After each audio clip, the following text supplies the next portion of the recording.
Namaste. Welcome, beautiful souls. Welcome to my Saturday chat. Really great to be here. I have had a really busy week. I have done so many readings this week, and all of the readings have been incredibly deep and spiritual and kind of hard hitting. And so what I would like to do this morning is to start with a reading for this new moon. The hours of the eclipse have passed, and now we are sitting in the space of the new moon in Aries. The sun is in Aries, and the intensity of everything that is going on in the planets is just kind of crazy. And I would like to address and speak to some of that as I go through the reading. But I think this might help to bring some of the energy into focus and also give me an opportunity to tie together a lot of the messages, some of them quite similar, that have been coming through in various readings this week. So welcome to those of you that are watching the live stream, whether you are in the chat or comfortable on your sofa watching from your TV. So hello to Catherine from South Carolina, Silver Spiral Tarot, and to Amelia from Finland. And I just really need to be able to run your channel name off the tip of my tongue, and it's just, maybe I should practice. Anyway, welcome to Emilia, and hello to Sarah. And Sarah, let us know where you're from. I should know that. Not on the tip of my tongue. And I know Saskia is in Greece, so welcome to all of you. So I have some decks here that I want to do a little chat about the Suit of Wands, and hopefully I will have time to get to that today. I was really inspired by, Sarah's in the UK, welcome.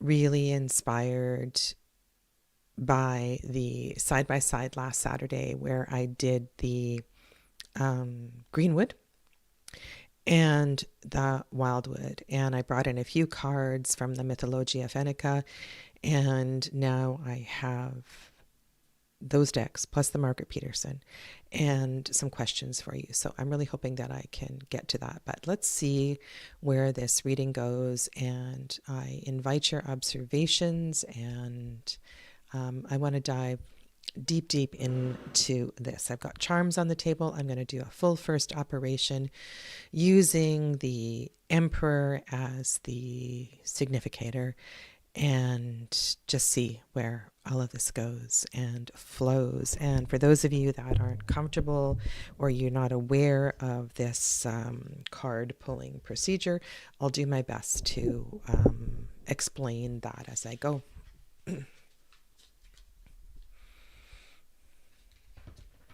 And the reason I'm not using one of the earth-centric decks that are on the table is because they are so clearly not Golden Dawn based. And this procedure comes through that lineage. For those of you that follow Real Sky astrology, Vedic astrology, I also have to say that there's a few Vedic astrologers that I follow as well too, and I don't feel that the intensity of any of this is any less significant. So following the eclipse, new moon, so in tropical astrology, following the eclipse, the planet of Neptune is birthed from Pisces into Aries. And in Vedic astrology, Saturn is birthed into Pisces. And so there are these major shifts of energy. And this dance that's going on with Mercury and Venus right now is, I'm hoping, going to show up in the cards as well.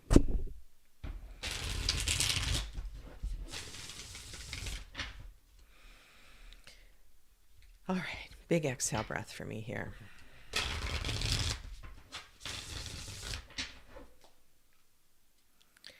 It has been one crazy week. And I did a side-by-side this week of Light Seers and Unfolding Path, because Unfolding Path is a deck that many of you have asked, like, Sadhana, why don't you have this deck? Well, I don't really need it. I don't think it adds anything to the decks that I have in my library. And people ask again and again and again. So I buy the deck. It wasn't expensive, mass market deck. Yeah, I don't think I needed to buy it. However, there is a side-by-side with Light Seers, and I will do some readings with it over the next month, because I want to make sure that I'm not missing something. So if you're interested in those decks, there's something there as well too. And one other thing. So with doing another Light Seers video, somebody said, well, do you have the book? No, I don't have the book. I have looked at some of the pages that are available online, and I really don't think that I missed too much. But if there's any particular cards that you want me to expand on in the Light Seers, I'm really happy to. I know I didn't address every symbol on those cards. All right, so this is a reading for the collective for this new moon in Aries. And I'm just thinking here in which pile I would expect the Emperor to be. It's spring. Is the Emperor going to be here home in this pile of fire and wands and will and initiation and energy? I mean, this would be what one would expect. But if the Emperor is elsewhere, then why is the Emperor in the Cups or the Swords or the Pentacles pile? And honestly, with everything that's going on, I would expect the Emperor to be here. So let's look there first. Okay, so the Empress is on the bottom. The Empress is in the Earth pile, sort of holding space for everyone. And it would be really cool if the Emperor was here having a conversation with the Empress. And the Emperor is here. Okay. Right? You saw me cut the cards. You saw me do this. This is all live. So I just mention that because I know a lot of people think that not a lot of people, but some people really question the integrity of readings and cards being, pre-drawn or whatever.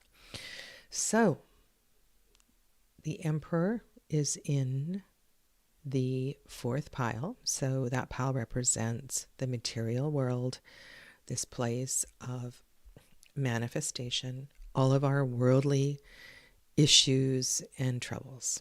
And if you think of politically what's happening in this world, certainly the astrological, it almost feels like a rave that's going on right now, is being mirrored here on Earth.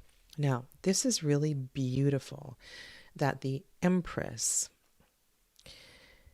is on the bottom of this pile. Because why? She's holding space for all this stuff that's coming down. And this is one of my favorite things to say to people when they are struggling, is that when you think of the energy of the Empress, whether that is the path at the top of the tree of life that connects the kings and the queens and the twos and the threes, whether you think of Venus, whether you think of Gaia, however you envision this energy, it's one that I think we can lie down and imagine being held by. So as you lie down on your bed, as you lie down on your yoga mat, and you close your eyes and you wiggle around and you get comfortable and you focus on your exhale breath, allow yourself to imagine being held by Mother Earth herself. And with this Empress card on the bottom, I like feel that. Now there's something really special with this card and what Anna has done with the king, with the Empress and the Emperor, in that they are within each other. In a yogic perspective, the divine masculine, Shiva, is divine consciousness, all that is unmanifest. And the divine feminine is Shakti, and all that is manifest. And in this particular card, we see the eye of Shakti in Shiva. The eye of Shakti within the divine masculine. And in the Emperor card, wherever it is, I gotta make sure I'm gonna keep these in order. We see the face of the divine masculine within the expansive nature of Shakti. And for me, it's such a beautiful representation of the divine masculine and feminine. They are both here in this reading. I feel like there's not a competition. They acknowledge this place of holding one another, of being equal counterparts. They are inseparable. So how can we apply this to how we feel, what we're moving through?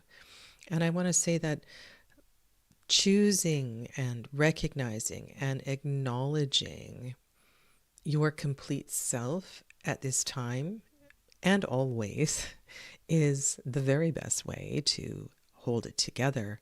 But these are strong archetypes. And I feel like this idea of personal strength is really important right now.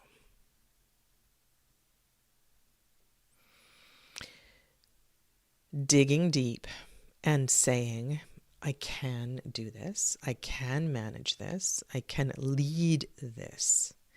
Pick up your scepter, pick up your orb.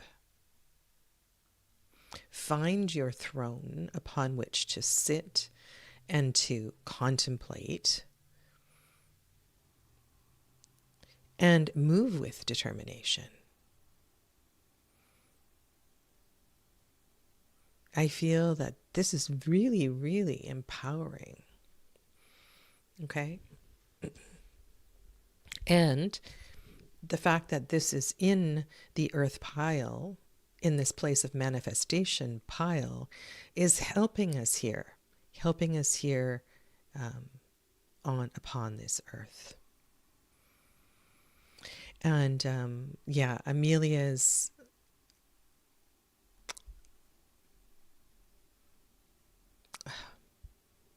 excavation, that's not the word I was looking for.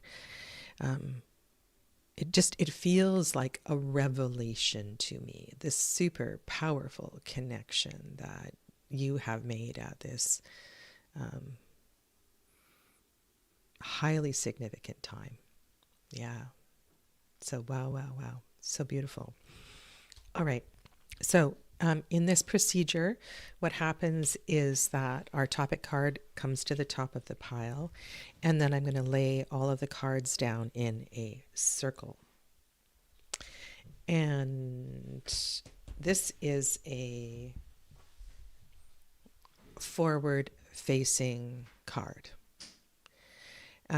which means that I can choose the direction. The direction that I lay the circle is based on the facing of the card. And I'm going to go counterclockwise, the same as the astrological wheel. And I'm going to actually count the cards before I do. So 1, 2, 3, 4, 5, 6, 7, 8, 9, 10, 11, 12, 13, 14, 15, 16.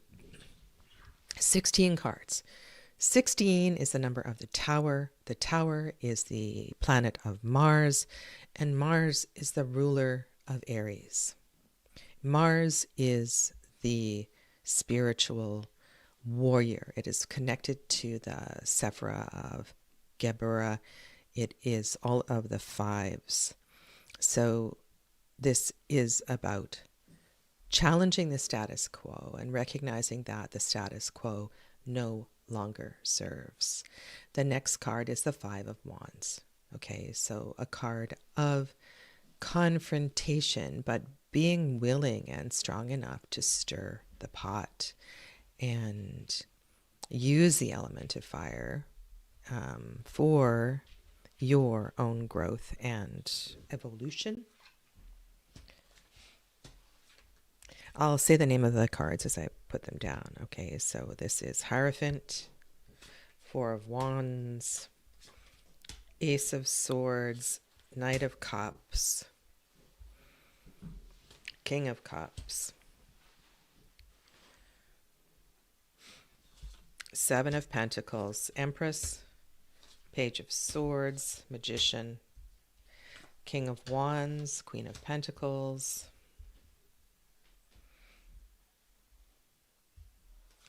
Two of Cups, Knight of Swords, and Three of Wands.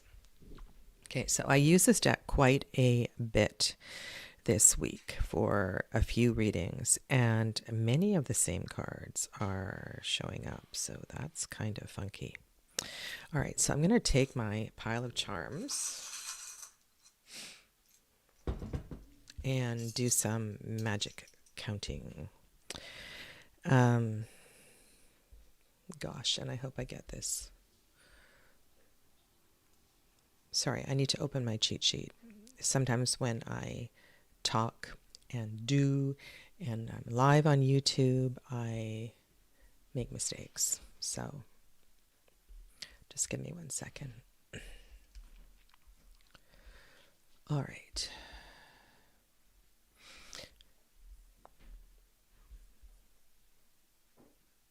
So we're going to start. I'm going to go counterclockwise, counting from the Emperor.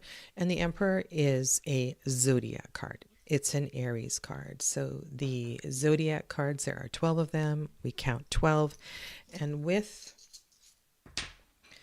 this first card, because this is the first card, I'm going to count 1 here. So I go 1, 2, 3, 4, 5, 6, 7, 8, 9, 10, 11, 12, which takes us to the King of Wands. And the cards that are part of this reading, sorry, I also need to write it down so I get the right cards pulled. Yeah, we're going to pull these out and we're going to do a horizontal spread with that. The kings are court cards, so that is a 4. So I'm not going to recount. You never recount a card. 1, 2, 3, 4. 3 of Wands. So that is an Aries card. The King of Wands is, for me, a Leo card. And we're looking at some really feisty energy here going on. 3 of Wands, we're going to count 3, 1, 2, 3, which takes us to the Wise One, the Hierophant, Taurus. So again, we're going to count 12, 1, 2, 3, 4, 5, 6, 7, 8, 9, 10, 11, 12. Going to be a lot of cards in this reading. I need to write these down. So that was Wise One. And then Knight of Swords. And Knights, we're going to count 4. 1, 2, 3, 4, which takes us back to the Wise One. So that's where we stop because we've already counted the Wise One. Okay, so I want to have a look at this circle before I break it up. And notice that around this theme of Emperor and Aries and new beginnings and great shakeups also is the 3 of Wands, which is one of the cards that's going to be in our reading. So I feel that despite the unknown and the rattling that any of us may be experiencing, that the outcome, which is not something that I want to put weight in, but it's there. This kind of makes me feel like the background work has been done. And because with threes, I'm thinking about the energy of Binah, the energy of the Empress, and that whether it's a creative project, a baby, whatever it is, whatever your baby is, it is in the womb. It's already developing. Now, there are challenges, there are confrontations with this. The Five of Wands is not in this immediate reading. And yeah. Okay, so let's pull these cards out in the order that they were marked. And so they are Emperor. And because I did the circle counterclockwise, I'm going to lay the cards from right to left. And then King of Wands.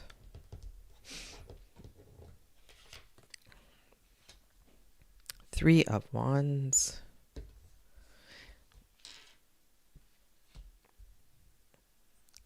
And I'm going to leave these on the table in case we have other questions. I also noted that the Emperor and the Empress had this really nice line across the table from one another. And then the Wise One.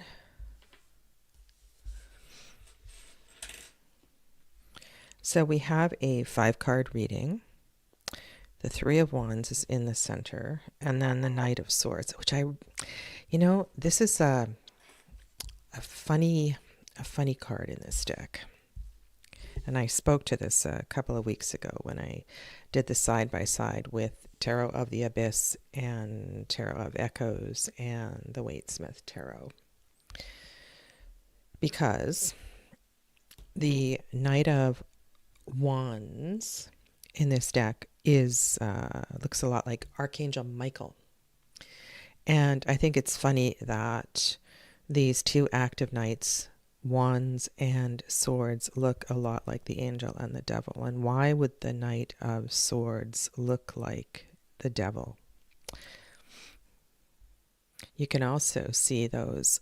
This is really interesting. Look at this. There's horns, antlers on the King of Wands, and there's horns of swords on the Emperor. So are these antenna, or do they have malevolent intentions? These two are hooded. Wow, this is fun. I'm so glad I started reading. I'm so glad I picked up rereading or beginning again to read with Tarot de Marseille, because this kind of practice I never used to do with Waite-Smith cards. But there's something here about the horns and the hoods.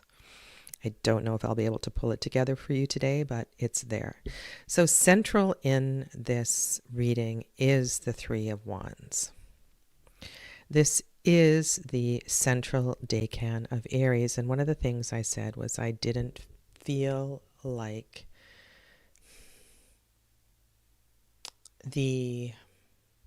our understanding, our clarity, call it an outcome, call it a result, is far off.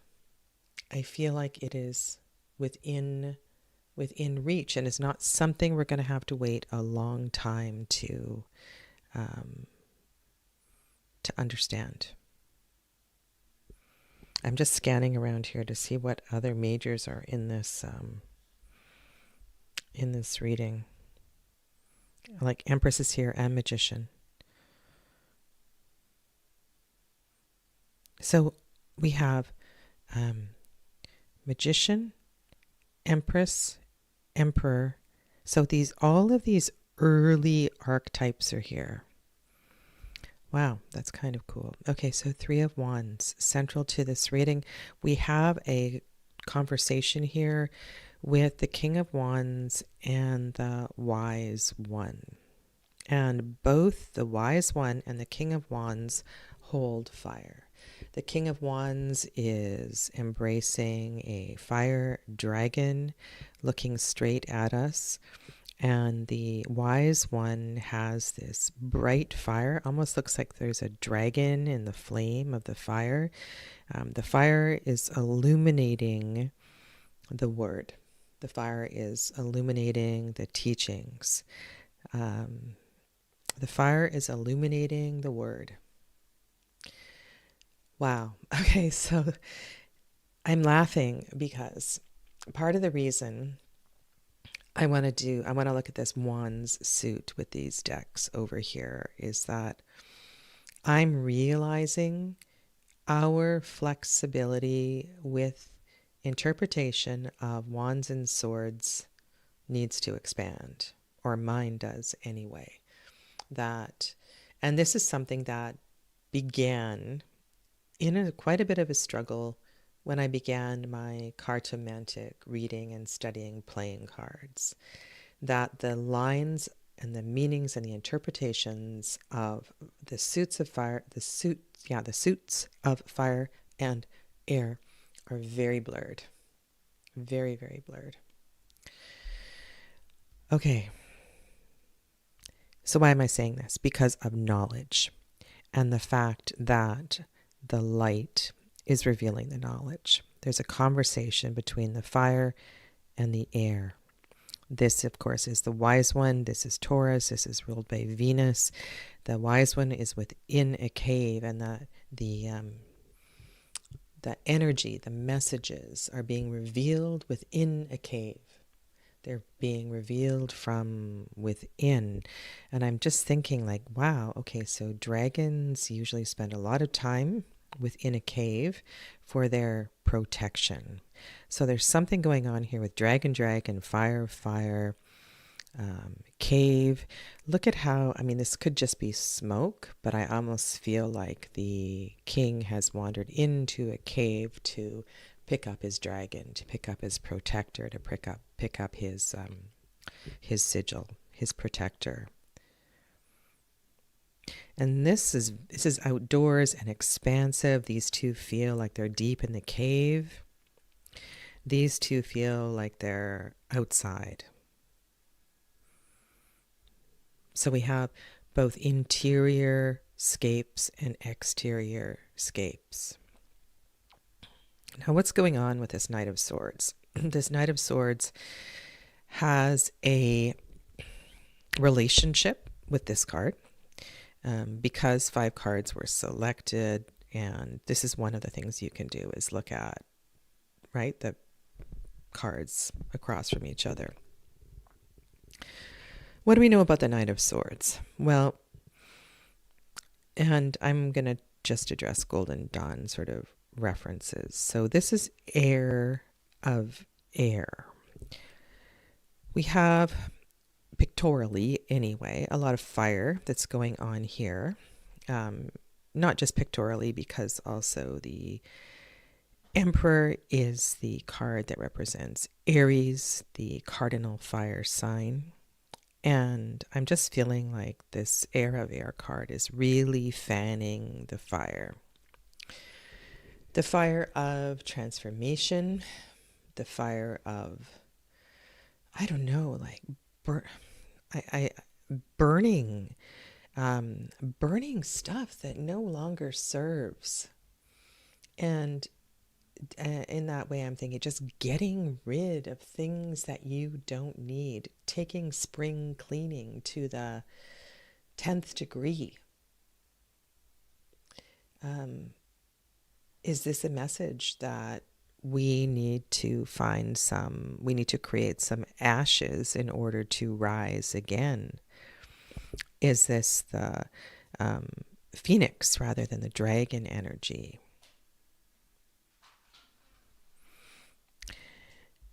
The other thing about knights is that their home in the tree of life is in the heart.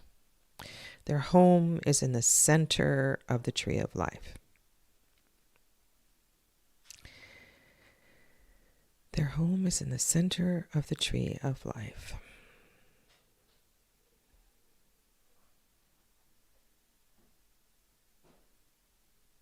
So what is this gesture? This is and also air is the element of the heart. And while we tend to interpret the King of Cups, sorry, not the King of Cups, the Knight of Cups as the Knight of Love, there is so much to be contemplated in this particular card, because if we're looking at the element of air as the element of Tiferet and the element of the heart chakra, then this knight knows something about the heart space and the truth of the heart space. Is this knight asking us to question our truth, to question what lies in our heart of hearts? Is that why the feathers appear as, look like devil's horns? Is this the other little bird on your shoulder playing the devil's advocate? This Knight of Swords is asking us some hard questions and very much engaged in the reading, facing in here. And also, I'm looking at the Wise One here. Is the Knight of Swords questioning something that's going on with the Wise One, which seems, one of the favorite shadow sides of the Wise One or the Hierophant to pick up from that card. Okay.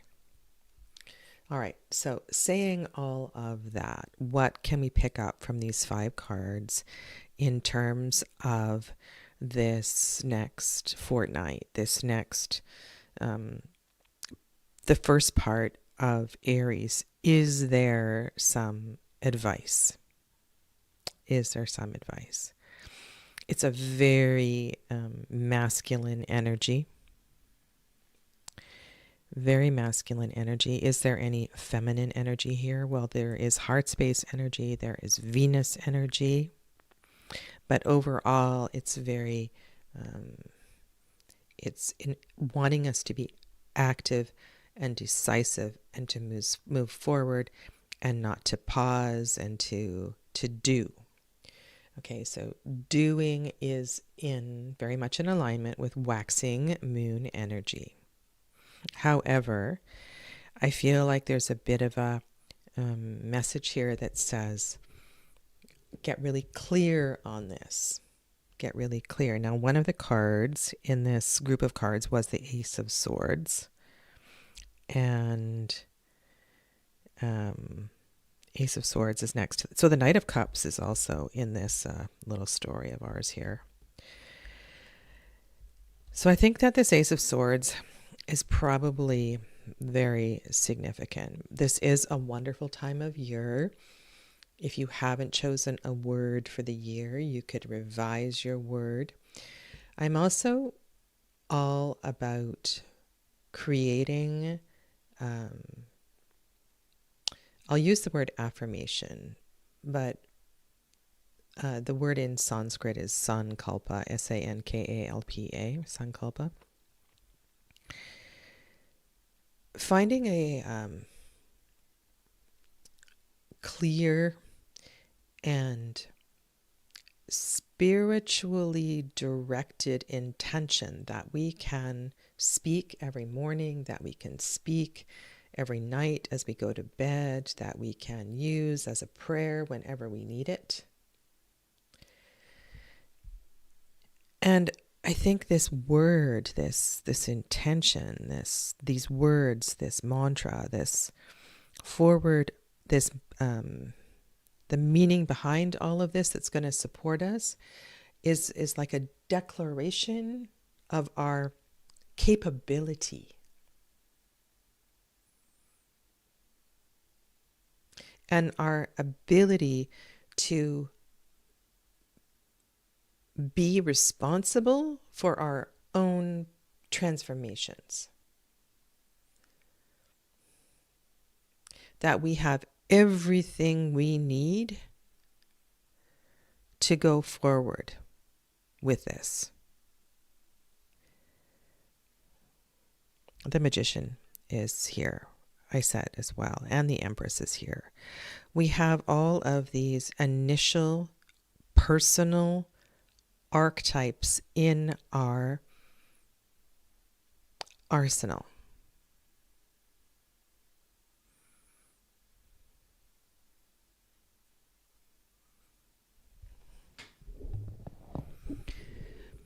So this planetary shakeup and this dance between Mercury and Venus retrograde.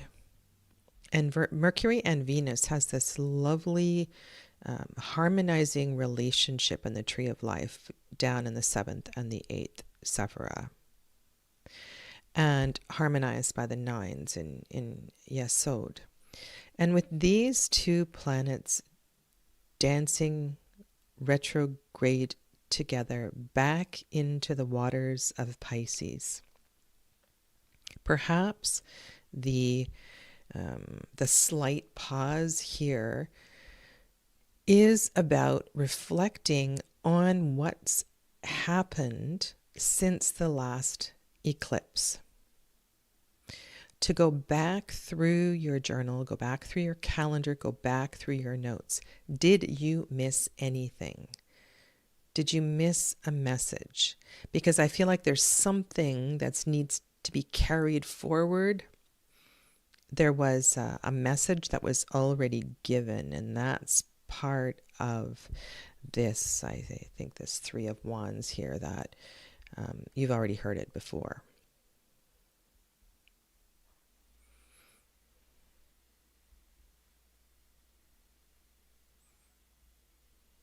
Okay, so my homework, personal homework, is to take this message into my own current actions, projects, and to see how I can reflect on my intentions and my purpose, to know that I can probably eliminate and remove a lot of the extraneous stuff. I also want to look within my home, my life, and this transformation by fire thing just really makes me think about, okay, I need to carry on with the spring clean out and know that what was I reading? I was reading it in the guidebook for Mythologia Fennica, one of the Wands cards, that, and it also comes up in the Greenwood Tarot and the Wildwood Tarot, and that is in order to enrich the soil, we need to have a fire. You know, it's like the blessing of the forest fire is all the nutrients that get added to the soil. So you take that at whatever level feels meaningful to you, okay?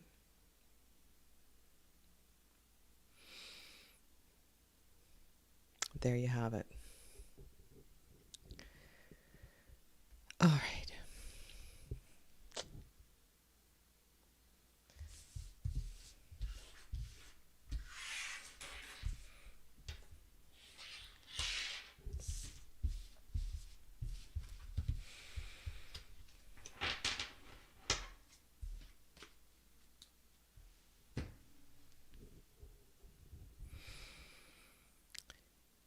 40 minutes in. Okay, so I don't have a abundance of time, but I think I'm going to start this process.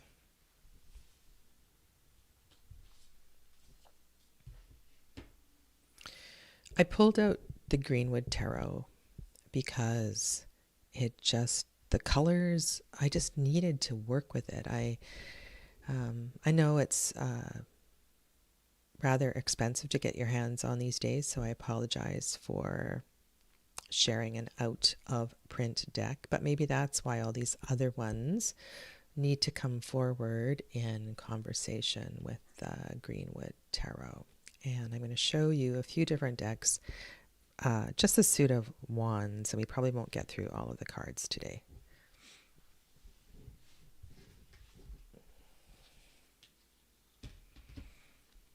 This, I think, is a 25th anniversary edition of the Margaret Peterson Tarot. And I'm showing this one because my personal copy is missing some titles.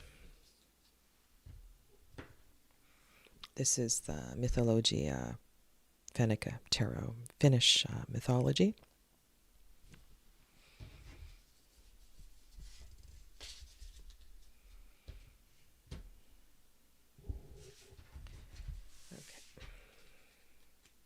And I have this deck here as well too. So I'm doing a deep dive, or a very slow one anyway, reading the stories from Legend, the Arthurian Tarot.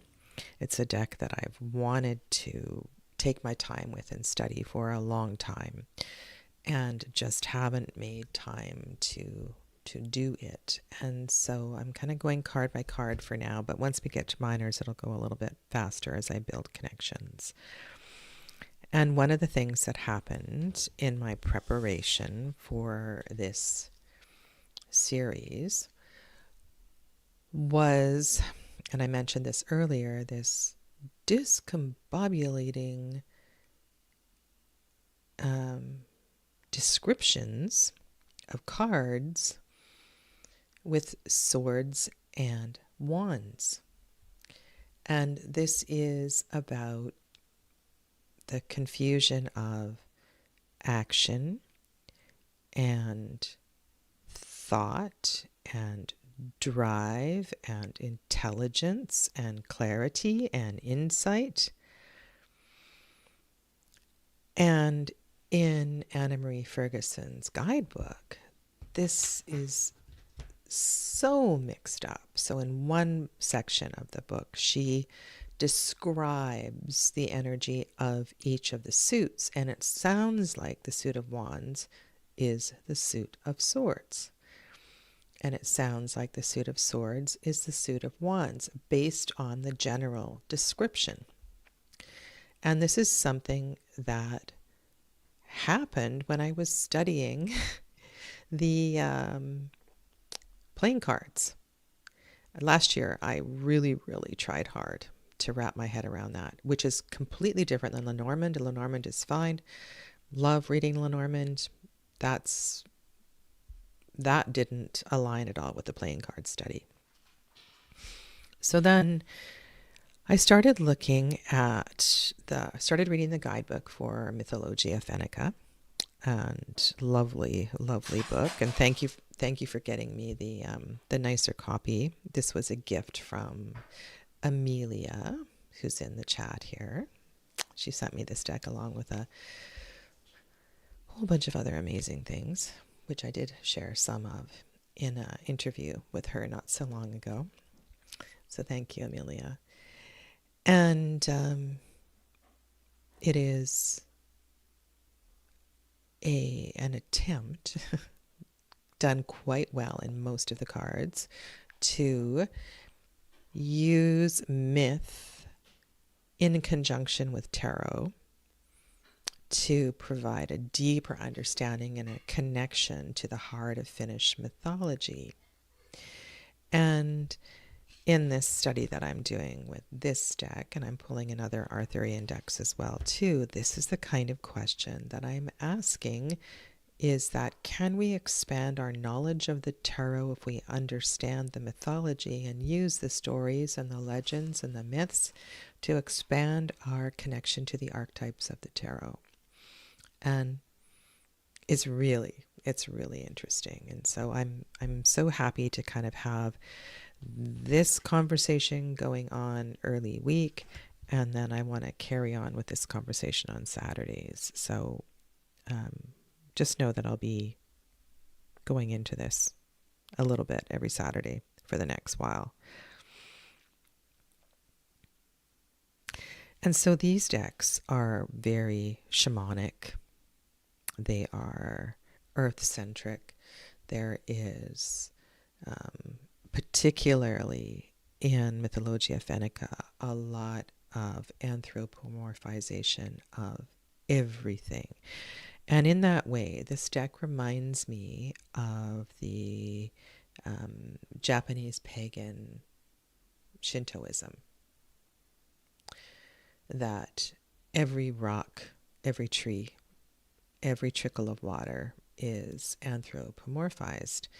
And also in this suit, which is super interesting,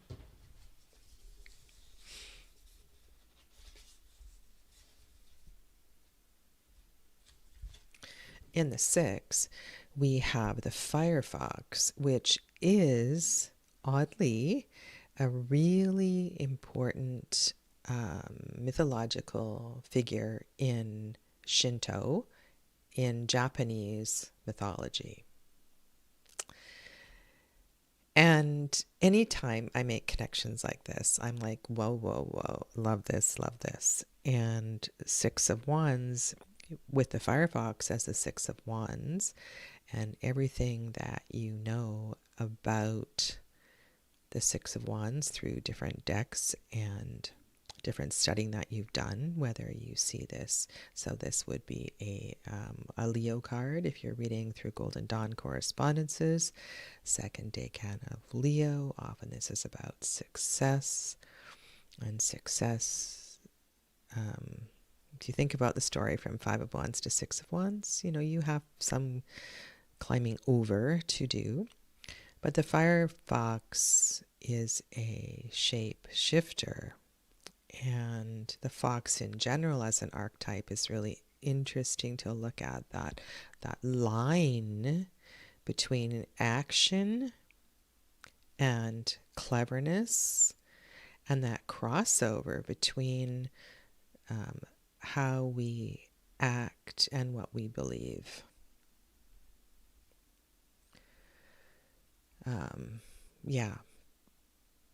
This is it's just so very, very,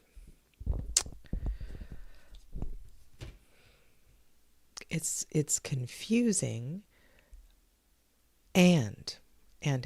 Okay, so one of the things I've learned about reading the tarot is that the more you learn, the more you study,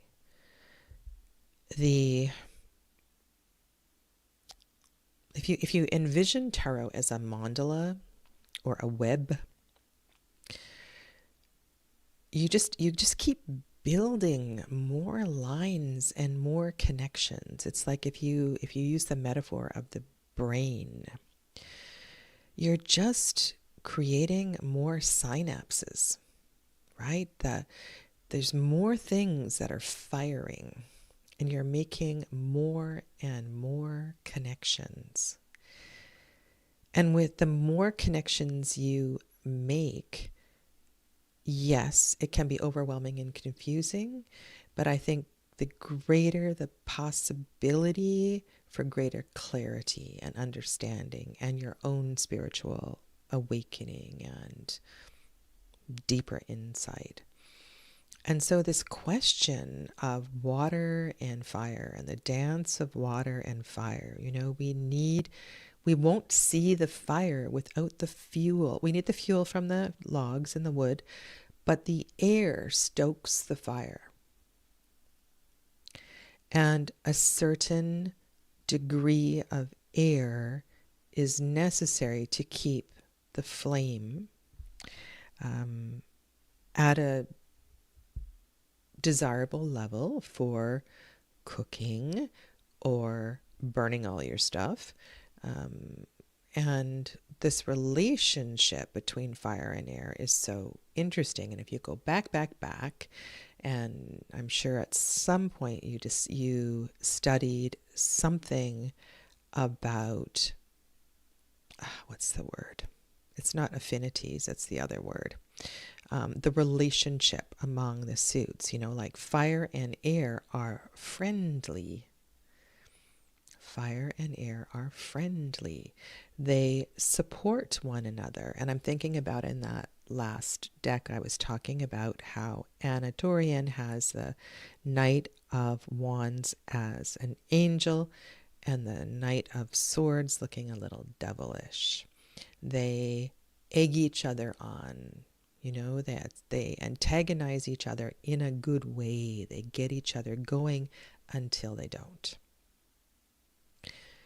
And so all of these decks are deeply connected to the elemental relationship among the elements. And there is, so much power.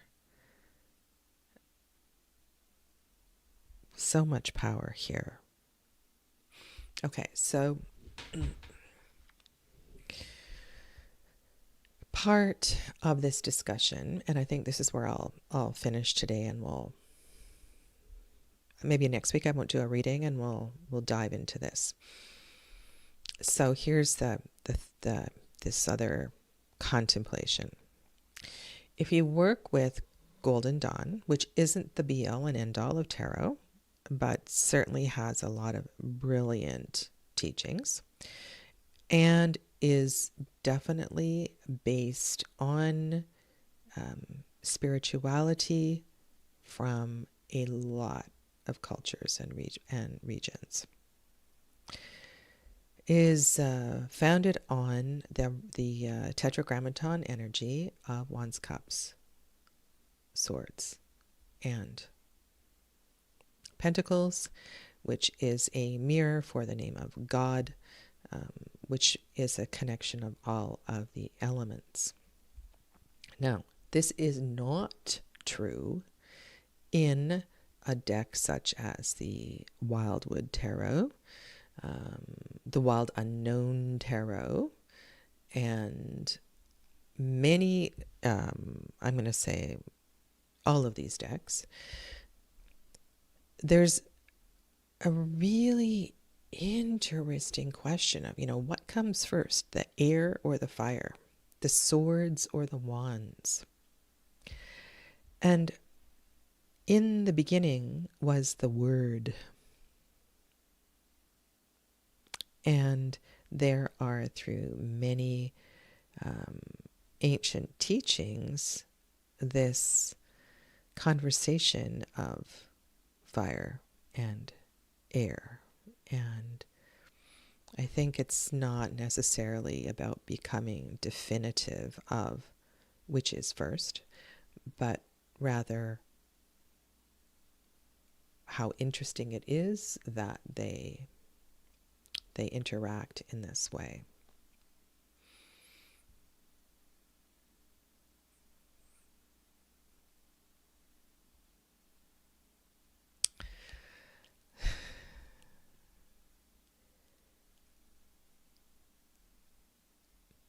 So I'm hoping that with my study of these decks, Margaret Peterson, I've done lots of work with. Wildwood, I've done lots of work with. Not so much. So this is kind of similar energy to the Wildwood Tarot. And this is all very new and exciting. And it's absolutely crazy how I'm going to be able to weave in some of the stuff from this deck that I'm working with during the week. So yeah, so that's what's going to be unfolding on Saturdays. Okay. Sometimes I feel like a kid in a candy shop and get really excited about all the stuff there is to learn and unfold. And I am really humbled humbled by all of it, and equally invigorated by it all. Yeah. So thanks for hanging out with me today, and I hope to see you next Saturday as well too. And these thoughts may trickle into some of the videos that I record this week. Yeah, and I'll be looking at where are we in the Arthurian deck. I've done Empress, so I'm going to be looking at Emperor, and that's kind of timely, looking about the myths of Arthur in these decks, and hopefully I can take time to discuss the relationship between Emperor and Empress in those decks as well too. Yeah. Blessings to you all.